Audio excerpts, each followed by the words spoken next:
We're here now, day 20.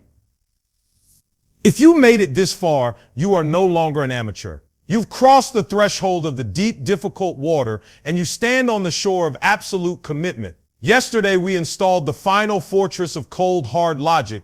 We removed the virus of emotion. We decided that our success would no longer be dependent on how we felt about the work, but only on the flawless operation of the system. We accepted the brutal truth that feelings are variables, and variables are the enemy of an unstoppable process. But now we face the final, most terrifying decision, the one decision that separates the person who will achieve generational success from the person who might achieve temporary success. That decision is the choice to permanently eliminate the option of retreat.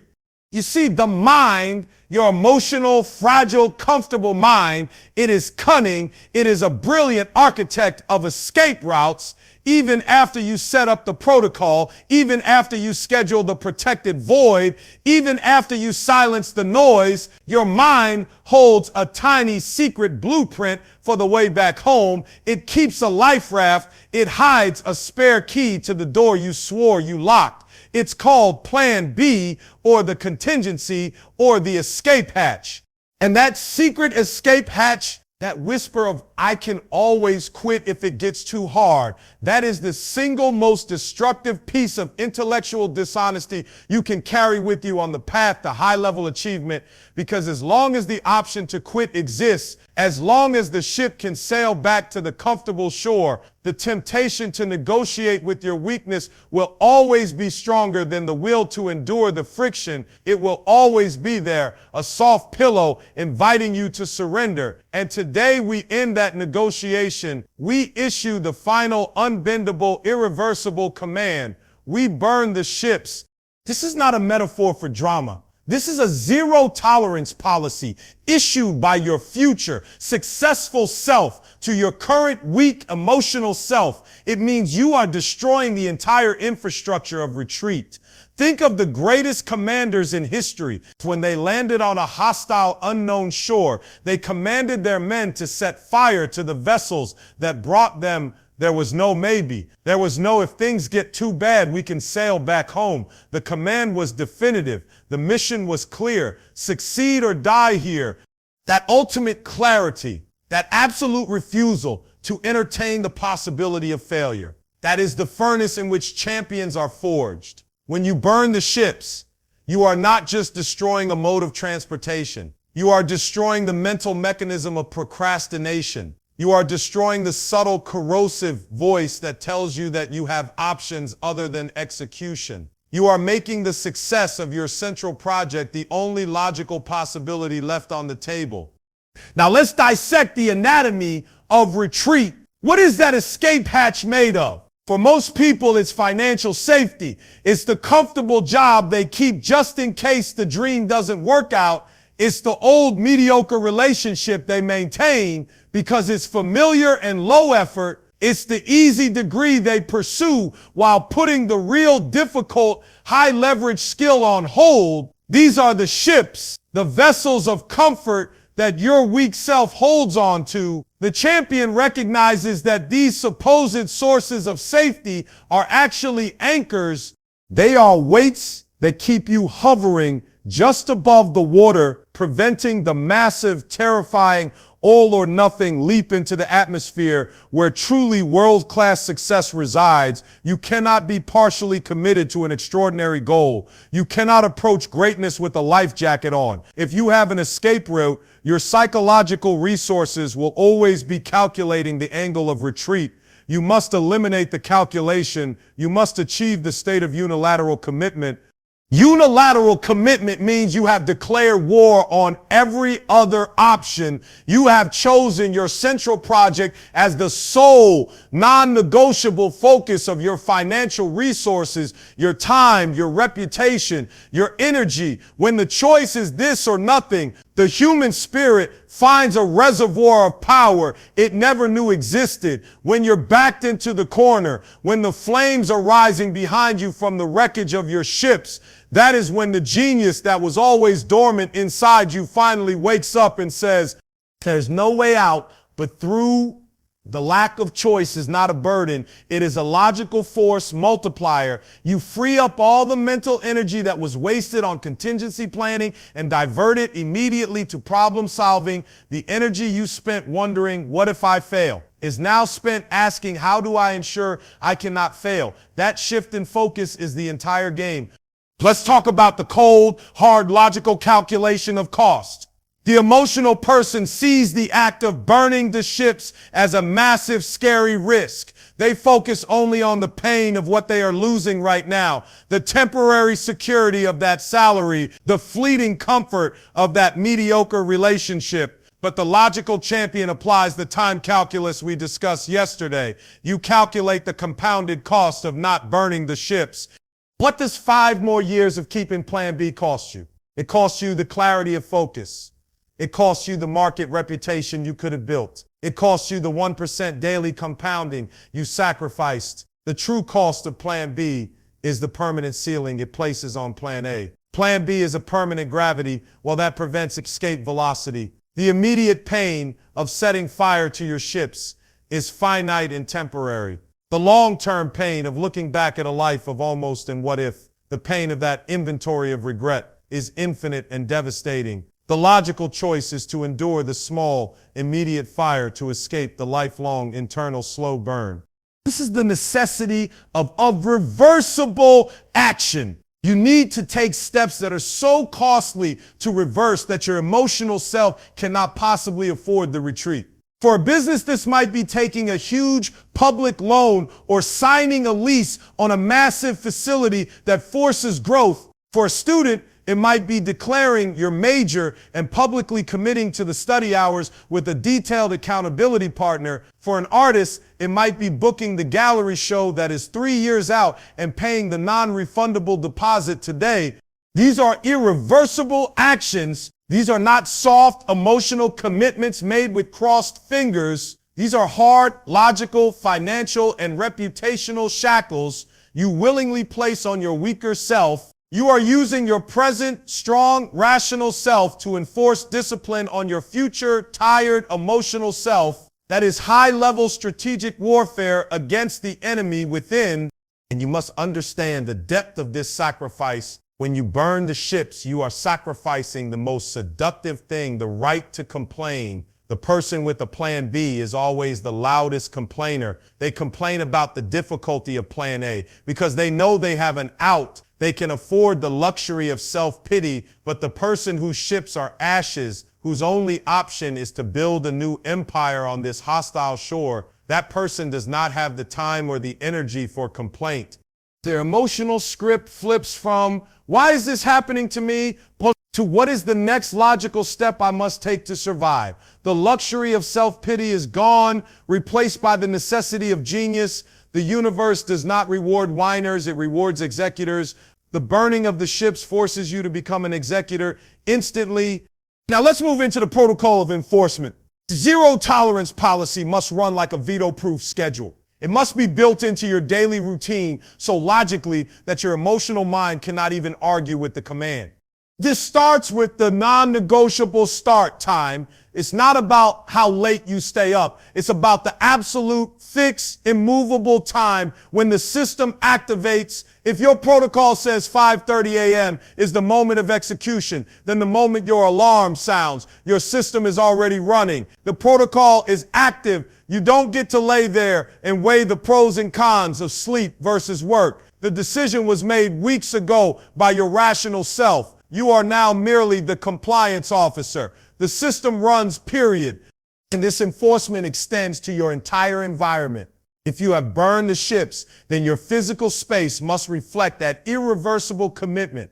The environment cannot contain instruments of retreat. If your addiction is distraction, then the television cannot be visible from the workspace. The phone cannot be in the same room as the deep work. If your weakness is consumption, then the junk food cannot be in the house. You are eliminating the micro-negotiations. The emotional battle is not won by willpower in the moment of weakness. It is won by environmental design in the moment of strength. You must logically engineer the environment to make the logical choice, the path of least resistance. The zero tolerance policy applies to the entire physical operating system of your life.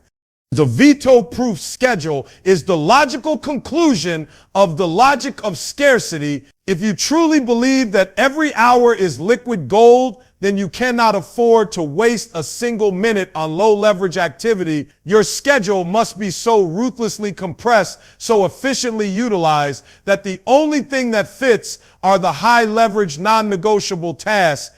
Zero tolerance policy means zero time is allotted for indecision, zero time for low-level planning about planning, zero time for the emotional busy work that makes you feel productive without actually being impactful. When you look at your schedule, the question is not what do I want to do? The question is what is the single highest value action that the protocol demands of me in this block of time? The schedule is a contract signed in blood. It is not a suggestion written in pencil. You must comply with the contract.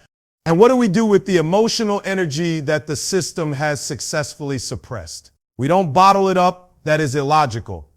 We reroute the energy. We take all the volatile internal energy that used to be consumed by self-doubt, negotiation, and deciding whether to start, and we feed it directly into aggressive optimization. The moment you feel the friction, the moment you feel the impulse to retreat, that is the signal to your logical mind. Increase force by 10%. You don't fight the feeling. You simply acknowledge the energy surge and use it as fuel for the next perfect repetition. The emotional impulse to quit becomes the logical catalyst to push harder. You weaponize your weakness. This is the ultimate judo move of the mind. The system is designed to use the force of the enemy, your own emotional volatility, against itself. This leads to the profound identity shift when you consistently execute the zero tolerance policy. When you have witnessed the ashes of your retreat ships for months, you stop being a person trying to be successful and you become the person who is successful. This is the difference between a person who wants to be an athlete and a person who is an athlete. The person who is an athlete doesn't decide whether to train. They just execute the training protocol. It is no longer a matter of choice. It is a matter of identity. The question, should I do the work, is replaced by the profound logical certainty. I am the kind of person who does the work. The action is the definition of the self. You have replaced fragile hope with ironclad existence. The beauty of this identity shift is the elimination of decision fatigue. Most people wake up every single morning and spend their first hour in a brutal, exhausting internal war about what they should do. They waste their finite supply of cognitive energy arguing with the emotional self. The champion, whose ships are burned, does not argue. The champion simply follows the protocol. There is no decision to make. The action is predetermined. The system is running. This lack of decision is the ultimate freedom. It frees up the high-level brain power, the creativity, the insight, the problem-solving capacity for the actual work of greatness. When the simple, mundane, difficult tasks are automated by logic, the genius finally has room to breathe. We must ensure that the zero-tolerance policy is upheld by the personal standard of truth. As we establish, you are the final judge of your system's integrity. You cannot allow external validation to dictate your success. Compliments and criticism are both variables. They are both noise. Your integrity score is the only truth. Did the system run perfectly today? Yes or no? If you skipped a repetition, if you allowed the phone into the void, if you started 10 minutes late, the answer is no. And a no is not a reason for self-flagellation. It is a logical command for immediate clinical course correction. The machine requires maintenance. The error must be read. The code must be fixed, and the system must be redeployed at 100% efficiency tomorrow. No emotional drama, just data and immediate action. And what about those subtle, insidious failures? The ones that nobody sees. The quiet compromise you make with yourself when no one is watching. That, my friends, is the most corrosive acid in the system. The zero tolerance policy means you treat the unseen small failure with the same surgical precision as the massive public failure. When you allow a small compromise to stand, you are sending a signal to your subconscious that the system is negotiable. You are telling your brain that the just this one times rule applies. And once that rule is admitted, the whole structure starts to rot. The champion is defined by their uncompromising commitment to the unseen rule. You do not do the repetition perfectly for the crowd. You do it perfectly for the integrity of the protocol. That internal self-imposed standard is the true measure of a champion. The final beautiful irony of this extreme logical discipline is the ultimate freedom. You think freedom is having endless options. The truth is that is bondage, bondage to indecision, bondage to temptation, bondage to the tyranny of your own comfort. True freedom is the profound peace that comes from the absence of internal conflict. When the ships are burned, when the system is running flawlessly, when the action is predetermined, the war is over. You are free from the daily argument with yourself, free from the guilt of procrastination, free from the anxiety of the what if. Your mind is clear, focused, and directed. You are no longer wasting energy fighting yourself. You are using 100% of your energy fighting the external friction and building your legacy. This is not restriction. This is the Zen of execution.